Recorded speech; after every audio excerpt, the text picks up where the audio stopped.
아침마다 문을 여는 시사 맛집 장강이 왔습니다. 장윤미, 강전의 변호사의 이름을 땄죠. 장윤미 변호사의 장, 강전의 변호사의 강.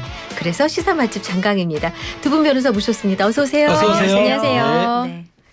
자, 첫 질문은 오늘 오전에 속보가 나왔는데 25일로 다음 주 월요일이죠.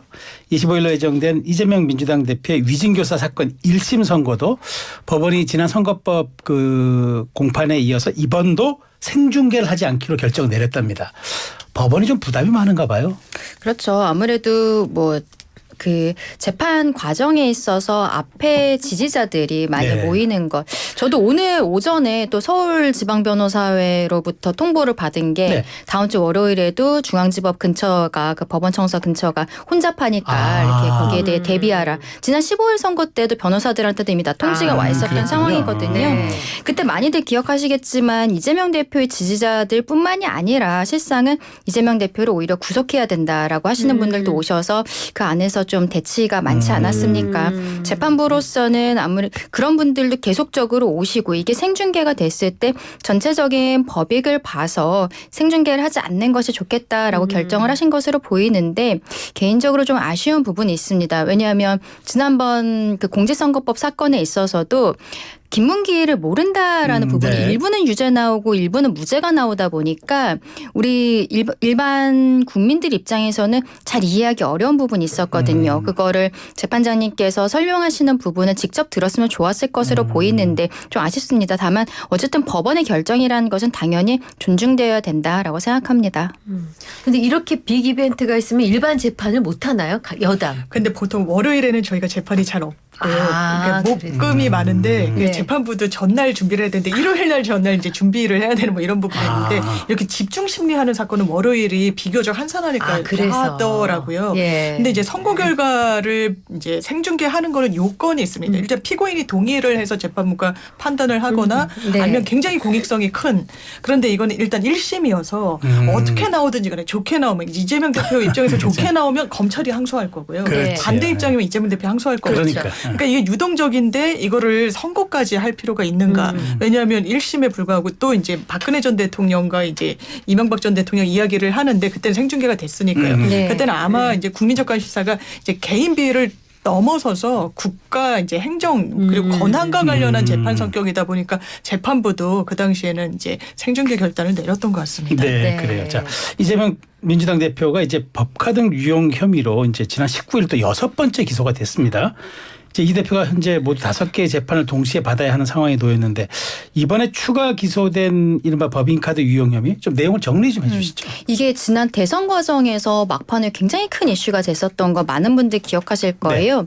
이재명 대표가 경기도지사를 하다가 중간에 사퇴를 하고 대선 후보로서 뛰고 있는 상황이었는데 그때 경기도지사 시절에 사모님 팀이라는 게 경기도 내에 존재를 했었다라는 것이죠. 공무원으로서 채용이 됐던 사람들이 일부 사람들이 김혜경 씨에 대해서 사적으로 보좌를 하는 업무들을 했었다. 그것이 사모님 팀에 있었던 조명현 씨 공익제보자의 제보로서 굉장히 크게 이슈가 됐었는데 그때 문제가 되었던 것은 그것입니다. 법인카드를 사용을 해서 소고기, 법카 이런 것들 배달음식 같은 것들을 샀던 것 그리고 어떠한 간담회라든지 이런 것들을 빙자를 해서 과일이라든지 샌드위치 이런 것들 이번에 과일 같은 경우에 2천만 원이 넘는 금액을 썼다라는 것이 드러나지 않았습니까? 물론 아직까지는 검찰에서 기소까지만 한 단계입니다만 이런 것들이 그때 방송에 나오면서 굉장히 큰 이슈가 되었는데요. 그저께 이 부분에 있어서 기소가 된 것은 지난주 목요일에 김혜경 씨에 대한 공직선거법 150만 원 벌금형 받은 사건이 있잖아요. 거기에 있어서 김혜경 씨가 이제 전 국회의장 배우자라든지 이런 사람들에게 경기도청의 법인카드를 가지고서 10만 4천 원어치의 식사를 대접했다. 본인의 식사비는 당시 대선 캠프 카드로 썼습니다.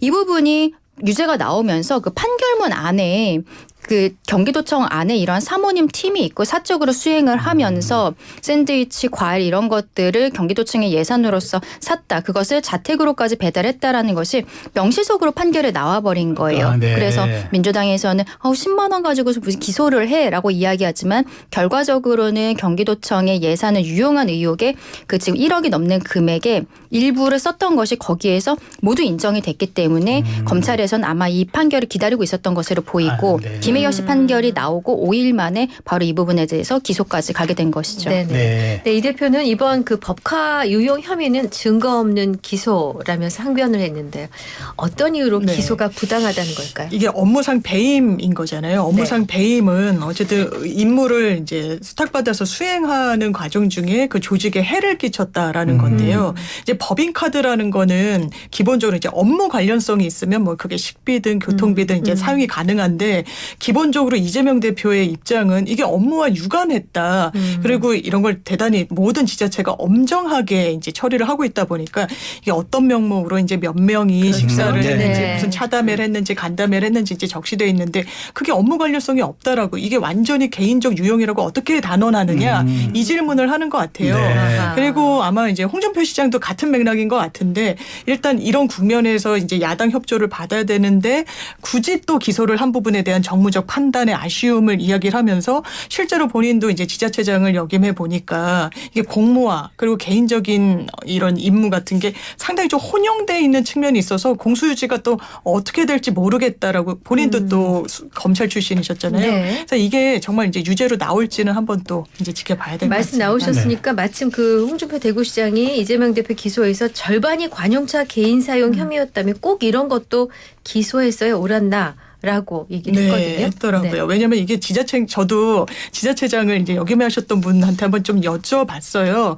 그랬더니 이게 대단히 좀 애매한 부분들이 그 업무를 추진하는 데는 실제로 뭐 있다고는 네. 하시더라고요. 아 이게 그럼 완전 개인 용도는 아닌데 이게 그리고 누구랑 밥을 먹더라도 시정이나 도정에 대해서 이야기를 하면 이게 또 주민 청취, 의견 청취 뭐 이런 성격이 있기도 하고 그러니까 이거 너무 현미경을 들이댄 거 아니냐. 그러니까 민주당 입장에서는 또 이제 국민의힘에 속한 또 다른 이제 지자체장을 역임하신 분의 쪼개기 의혹 같은 걸 다시금 환기하면서 아하. 수사하라고 그래서 이게 너무 정치 영역을 사법으로 가져가는 또 하나의 또 단초가 되고 있는 것 같습니다. 근데 어떻게 보세요? 검찰에서는 이 금액을 특정을 하는 것에 있어서 텔레그램이라든지 이런 것들에서 확인된 부분만 기소를 했다라고 이야기를 하고 있어요. 네. 그렇다면 실질적으로는 더 있을 수 있다라는 느낌도 있는데요. 조명현 씨가 어떠한 과일이라든지 샌드위치 이런 것들을 자택으로 배달을 하는 과정에 있어서 배소연 씨와 텔레그램을 주고받고 그리고 전화를 했었던 거. 이게 네. 워낙 언론에 많이 나왔으니까 그렇죠. 많이들 기억하실 거예요. 그러한 내용들로 확인된 부분들에 있어서 기소를 했다라고 이야기를 하고 있고 그 차량이 가장 6천만 원 정도로 들어가 그렇죠. 있는데 많죠. 가장 많습니다. 그 비율로 쳤을 때. 이 차량은 이재명 대표는 공인이기 때문에 공직자이기 때문에 매년 재산 신고를 해요. 지금도 2006년식 뉴 체어맨을 가지고 있다라고 그 신고가 되어 있습니다. 그런데 그 녹취를 보면은 배소연 씨가 체어맨 있냐라고 하니까 상대방 측에서 체어맨은 없다. 그리고서 제네시스 이제 등록하는 과정에 대해 이야기를 하는데 이 제네시스 차량을 경기도청 도지사가 되고 나서 새로 차량을 구입을 합니다. 구입 비용 6,500만 원이었어요. 이거는 소유자가 경기도로 되어 있겠죠. 그런데 이 차에 대해서 그 순회동 아파트에 딱지를 붙이고 주차 딱지를 붙이고 그리고 그 근처에 있는 동사무소 행복복지센터라고 네, 네. 요즘 하죠. 복지센터에 그 거기에다가 차량 차고지로 등록을 한 거예요. 아. 그러면서 사적으로 운행을 했다라고 보고 있는 것이죠. 또 어디까지 나와 있냐면 앞서 말씀드린 김혜경 씨의 지난주 목요일 판결문에서도 차량을 가지고 김혜경 씨의 병원 그리고 김혜경 씨와 이재명 그 대표 사이에 아들이 있습니다. 이 아들의 병원 수행까지도 이 직원들이 했었다. 사모님 팀이 했었다라고 나오는데 이 아들이 병원을 일산에 있는 병원에 입원을 했었어요. 그런데 이 경기도청은 수원에 있고 자택은 분당이었잖아요. 네, 네. 그러면 이게 차량이 그 공용 차량인데 운행 일지를 쓰는 게 굉장히 곤란한 것이죠. 그래서 당시 일산병원을 왔다 갔다 했을 때는 이 운행 일지에 대해서 허위로 작성을 했었다라는 부분들에 대해서도 이미 다 증언이 있는 것이거든요. 그래서 지금 6,500만 원에 샀는데 거기에 대한 금액은 6천만 원이다라고 특정을 한 것은 차에 대한 뭐 세차비 그리고 주유비 이런 것들을 넘어서서 임차료, 그러니까 말하자면 렌탈하는 거 있잖아요. 우리가 차를 빌렸을 때 아마도 운행일지 같은 것을 보고서는 허위로 작성된 부분에 있어서만 하루에 렌탈료를 얼마로 책정을 해서 요것으로 계산을 한 것으로 보여요. 그래서 그 부분이 6천만 원이라는 금액으로 들어가게 된 것이죠.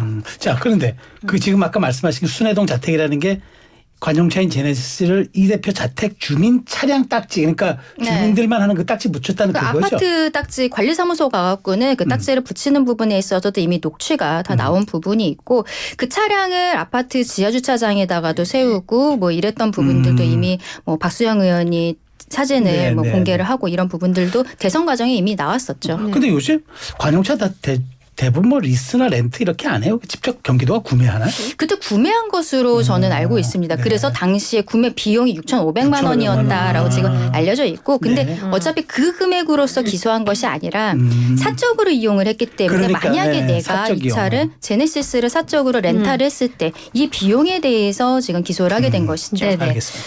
자, 지난 15일 징역형 집행유예 선고를 받은 이재명 대표 이 공직선거법 위반 1심에 대해 즉각 민주당에서 항소 방침을 밝혔는데 이 재판 2심 변호사비를 당 차원에서 지원하는 방안을 검토하면서 논란이 일고 있다고 하네요. 이게 개인 사건이잖아요. 왜냐하면 피고인 그렇죠. 이재명 네, 이제 네. 이렇게 돼 있는데 네.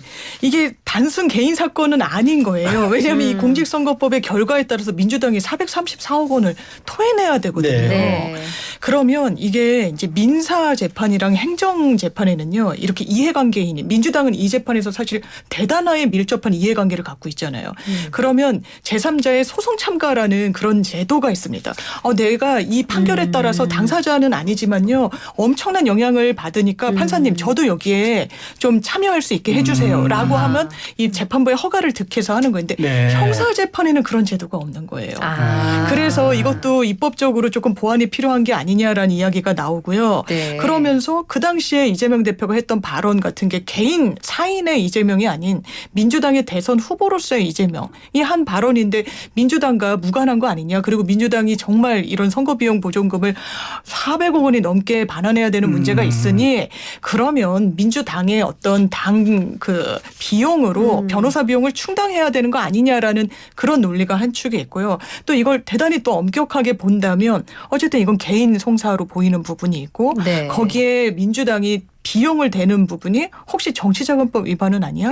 뭐 이런 네, 부분과 네, 관련해서 이게 근데 사실 또 전례가 없던 일이다 그러네요. 보니까 네. 이 법 해석의 문제이긴 한데 지금 같은 시국에서 이제 민주당 입장에서 너무 이제 현미경이 이제 온다라고 생각해서 대단히 좀 위축돼 있고 이런 부분도 있어서 이걸 전격적으로 당 비용으로 하고 이런 선택을 할 수 있을까라고 저 개인적으로는 좀 생각을 하고 있습니다. 근데 국민의힘에서는 왜 당대표 개인 재판에 국민 세금 지원하냐. 그리고 우리가 국고 보조금을 주잖아요. 정당마다. 근데 맞습니다. 이거는 사실은 국고로 국민의 세금이 들어가는 건데 형평성 문제가 있다 이런 얘기 나와요. 그렇습니다. 지금 이재명 대표의 개인 사건이냐 민주당이 함께할 것이냐.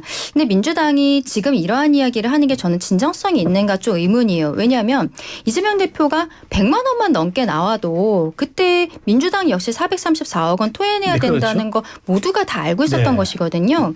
그럼 1심에서부터 함께할 수 있었을 것으로 보이는데 항소심에 와서 지금 징역형이 나오니까 갑작스럽게 네. 당에서 함께하겠다라는 이야기를 하면서 또 무슨 얘기를 하냐면 변호인에 대해서도 전관이라든지 이런 사람들로 교체하는 것도 검토해보겠다라는 이야기를 하고 있는 거예요. 근데 지금 장 변호사님 말씀하신 것처럼 전례도 없고 이게 어떠한 정치자금법이나 횡령 배임 이런 소지가 있어서 아마도 이것에 대해서 민주당이 계속적으로 함께하겠다는 생각을 갖고 있으면 선관위의 유권 해석이라든지 이런 과정은 거칠 것으로 예상이 됩니다. 그런데 문제는 뭐냐면 지금 공직선거법 사건의 경우에는 633 원칙이라는 게 있는데 6개월 안에 1심 끝내고 네. 그리고 항소심 대법원은 3개월 안에 끝내라는 거예요. 각 3개월 안에. 그런데 이재명 대표는 1심 판결이 나오기까지 2년 2개월 정도가 걸렸거든요. 네. 그래서 항소심이 좀 빨리 진행이 네. 돼야 되는 거 아니냐. 적어도 지금 대법원에서도 그렇게 633 원칙에 대해서 지켜라라고 이야기하고 법원행정처에서 각 법원의 공문을 지금 내려보낸 상황이거든요. 그렇다면 지금 민주당이 하고 있는 이야기는 어차피 1심 초반부터 처음부터 함께 할 수 있었는데 하지 않은 부분 그리고 지금 만약에 유권 해석을 받는다든지 변호인 교체를 하면 소송이 길어져요. 네. 소송 비용의 문제뿐만이 아니라 이게 소송을 항소심이 3개월 안에 끝나야 되는 상황인데 그렇죠. 이것을 천년만년으로 진짜 늘릴 수가 있는 거죠. 유권 해석도 선관위도 전례가 없기 때문에 나오는데 몇 달 걸릴 수 있습니다. 네. 예, 그리고 변호인 교체는 변호사들이 바뀌면 지금도 이재명 대표 정관 변호사 쓰고 있습니다만 네. 당에서 다른 변호사 쓰겠다고 하면 그 변호사들이 기록 검토 처음부터 해야 됩니다. 다 해봐야겠죠. 라고 하는 거고 그리고 증인에 대해서 1심에서 뭐 신청했다가 거부됐었던 증인들에 대해서 다시 봐야 됩니다. 아니면 1심에 나왔던 증인도 추가적으로 다시 확인할 게 있습니다라고 네. 하면서 항소심 재판이 또 길어질 수 있는 것이거든요. 그래서 국민의힘에서는 이런 재판 지연을 방지해야 된다. 이런 TF도 지금 꾸린 상황이긴 한데 민주당이 항소심에서 선고 비용을 함께하겠다. 뭐 변호사를 같이 선임을 하겠다라고 이야기하는 것에 대한 진정성에 굉장히 의문이 있다라고 말씀드리고 싶습니다. 근데 민주당에서는 그 선거법 1심에서 문제가 된 발언들이 모두 대선 후보 선출 이후의 발언이라는 네. 점에 주목하면서 이거는 개인이 아닌 당의 재판으로 볼 수 있다라는 설명을 했습니다. 그렇죠. 네. 왜냐하면 이게 민주당에서 선출된 왜냐하면 여러 후보들이 있었잖아요. 네. 그래서 민주당의 이름을 걸고 대선에 선출되기 위해서 한 발언과 자기 방어 네. 이런 성격이 있으니까 이 부분에 대해서는 좀 어떤 다른 방안이 모색돼야 되는 거 아니냐 이런 이야기가 나오는 거고요. 아마 이제 변호인 교체도 상당히 심각하게 생각할 수밖에 없을 것 같아요.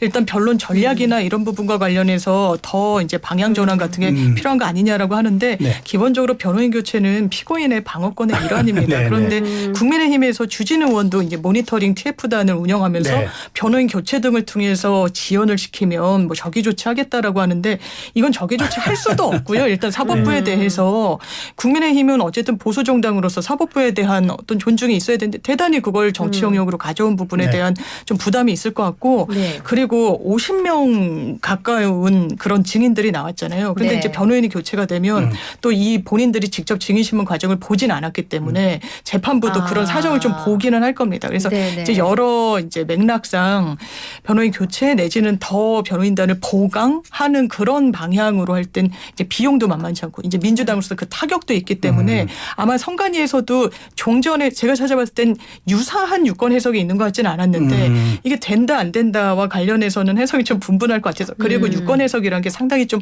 허약한 게 네. 법원이 이거는 유권 해석이 잘못됐어라고 하면 그거는 또 법률적인 어떤 안 돼요? 강제성을 가진 의견 표명으로는 안 보거든요. 네. 그래서 이런 부분도 좀 넘어야 되는 그럼 것 하나만 더. 같습니다. 예. 이 대표가 정치인이잖아요. 뭐 그렇죠. 대표이잖아요. 예. 그 내가 내 후원 그 받고 내 지지자들한테 돈 보낸 거 이거 재판 비용 쓰겠다. 이건 어때요? 왜냐하면 정치자금법에 보면 후원의 방식 그리고 그 용도 그 용처 이런 게 대단히 엄격하게 돼 있어서 사실 최근에도 이제 그 비례를 지냈던 그 민주당 의원도 이제 유죄를 받았던 부분과 관련해서도 이게 대단히 정말 엄밀한 부분이 있어서 이걸 재판에 쓰라고 후원을 하는 어쨌든 그건 아니고 그리고 후원 자체도 당비 아니면 후원에 그리고 후원 계좌 만들어 가지고 딱 정치자금으로 이게 한정이 돼 있다 보니까 이게 가능한지는 조금 더 검토가 그래요? 근데 필요해요. 그 부분은 현실적으로 그 이재명 대표의 강성 지지층들은 도움이 되자라고 하면서 한 행동들이 있는데 몇 달 전에 김혜경 씨가 과거에 냈었던 요리책이 있어요. 이 요리책이 그래요? 다시 베스트셀러로 올라온 적이 있었습니다. 그게 책 사주자. 예, 맞습니다. 그게 운동이 있어서 그게 굉장히 베스트셀러로 다시 올라온 적이 있는데 그게 변호사를 계속 쓰고 있으니까 이재명 대표 입장에서 이게 사적으로 비용을 부담하는 것이 굉장히 어려울 것이다. 그렇죠. 그러면서 후원금, 정치인의 후원금이라는 거 한도가 있고 이제 절차 같은 것이 복잡하기 때문에 우리가 책을 사서 실질적으로 이 집의 가게에 도움이 되자 이런 이야기들을 했었던 적이 있고 민주당에서는 항소심의 변호인을 같이 선임한다든지 이게 당이 이 소송에 같이 들어가는 게 부담이 되는 부분들도 분명히 있을 거예요. 왜냐하면 민주당 안에도 이제 법조인 출신들이 많은데 만약에 민주당이 항소심에 있어서 적극적으로 함께하는 모습을 보였다가 항소심에서조차 100만 원 이상의 형이 나왔을 때 그러면 이재명뿐만이 아니라 민주당이 함께 패소한 것으로 국민들께서 인식하실 수도 있거든요. 그런 정무적인 부분에 대한 고려도 아마 민주당에서 고민이 되는 지점이 아닐까 싶습니다. 네, 이제 국민의힘에서는 먹튀 방지법 발의 속도를 낸다고 하는데 이게 무슨 내용입니까? 일단 민주당이 434억 원을 내야 되는 상황에 네. 처할 수 있잖아요. 확정이 네. 되면요. 그런데 이 434억 원을 안 낼 수가 있다. 그래서 그걸 막기 위한 조치를 해야 된다라는데 거기에 이제 대단히 좀 적극적인 의원이 주진 의원이시고 본인은 이제 검사 네, 출신이신데 네. 지금 형사 단계에서는 이제 가압류라고 해서 민사에서는 내가 저 사람 상대로 소송을 할 건데 만약에 10억을 받아야 된다. 그리고 이길 것 같다. 네. 그런데 소송이 길잖아요. 네. 민사도. 네. 그러면 재산을 은닉할 돈인이 생기는 거예요. 그렇죠. 피고 입장에서. 네. 그럼 그걸 못하게 하려고 임시적으로 이거 저 잡아놓고 아. 재판할게요라고 하는 게 이제 가압류 조치인 건데 확보해놓고, 네. 확보해놓고. 근데 또 형사 재판에는 그게 없는 거예요. 확정이 돼야 그때 추진 그래. 보전 막 이렇게 들어가다 보니까 이게 확정이 되기 전인 하급심 단계에서라도 좀 이걸 잡아둘 수 있게 해달라. 네. 안 그러면 또 이제 민주당이 뭐 쪼개기 하는 거 아니냐, 당명을 뭐 바꾸는 거 아니냐 이렇기 때문에 여러 이제 법안이 지금 국민의힘 좀 중심으로 발의되고 있는 거죠. 근데 그러니까 지금 현행법상으로는 네, 후보자가 선거 범죄로 당선 무효형을 받았다 이러면은 중앙선관위를 통해서 선거보전금 반환을 요청하도록 하고 있어요. 그리고서는 만약에 기한 내에 반납하지 않으면 세무서장이 미반환 보전금 진술을 하도록 위탁하고 있는데 네. 여기에 대해서 세무서장이 이걸 또 뭐 강제로 받아내기는 현실적으로 좀 어려운 부분이 있어서 여기에 대해서 보완적으로서 지금 법안을 제출하겠다라고 하고 있는 것이죠. 아니 근데 저도 깜짝 놀란 게 그냥 지난 10년간 선거사범이 반환 요구 받고도 미반납한 금액이 무려 206억 원이에요. 그렇죠. 이게 또 최근에 문제가 됐었던 게 이번에 우리 서울시 교육감 선거 다시 할 때 네, 그랬죠. 네, 그때 그 광명현 전 교육감이 본인이 징역형을 선고를 받았었고 그렇기 때문에 다시 교육감 선거를 하게 됐었잖아요. 네. 그런데 이분이 그럼에도 불구하고 본인이 다시 나오겠다라는 형태로 처음에 이야기를 네. 했었죠. 그러다가 안 나오겠다라고 했지만 근데 이분이 예전에 35억 원을 선거 보전금으로 받았는데 반환을 30억 원 정도를 안 한 것이 알려졌었단 말이죠. 네. 그리고 근데 이제 본인은 뭐 차차 갚아가고 있다라고 하지만 아니 35억 중에서 30억이 아직 미반환 상태인데 다시 공직에 출마를 하겠다고라고 이야기를 하면서 그때 국민의힘에서 뭐 나경원 의원을 중심으로 이렇게 그 보전을 다 하지 않은 사람에 대해서는 사면복권 조치가 만약에 된다고 그러니까요. 해도 다시 출마를 하지 못하도록 네, 하겠다 맞아요. 이러한 이야기들이 나왔는데 네. 당시 민주당이 아무 말도 하지를 않았어요. 네. 그게 바로 이제 이재명 대표의 선고가 100만 원 이상이 나올 수 있다라는 거를 내부적으로 생각했기 염두에 두고? 때문에 아. 의견을 그때 제시를 못했던 것이 아닌가라고 생각합니다. 근데 네. 도대체 그러면 어떤 방법으로 이걸 피해갈 수가 있는 거예요? 이게 꼭 선거 사범들뿐만 아니라요. 이게 재판에서 이겨도 이 판결문이 종이 조각이 되는 경우가 많은 게 네. 이게 집행이 정말 어려워요. 이게 집행이란 게 상대방한테 내가 10억, 100억을 이겨도 그 사람이 돈이 없다 그 사람 명의로 돼. 네. 이러면 그럼 못 받아오는 거예요. 네. 그런데 아주 손쉬운 거는 자기가 아주 믿을 만한 사람한테 재산을 넘기는 경우가 있잖아요. 아. 뭐 부인이나 아니면 친척. 그럼 또 사회행위 취소 소송이라고 그래서 사회행위를 했다. 넌 채권자한테 그걸 취소해야 되겠다. 돌려놓는 거. 사회행위라는 게 뭐예요? 그러니까 나를 해하기 위해서 일부러 아. 재산을 은닉했다라는 거예요. 예. 물론 강제집행 면탈죄로 형사처벌받는 걸 변론으로 하고 재산을 돌려놔라라는 소송을 또 해야 되는 거예요. 그럼 채권자 입장에서는요. 네네. 이를테면 그걸 찾아내기도 어렵지만 그리고 실제로 돈이 없는 사람들이 많아요. 돈을 아. 갚아야 되는 사람 중에. 그쵸. 그런 사실 방법이 네. 없는 겁니다. 예. 알겠습니다. 아, 그렇군요.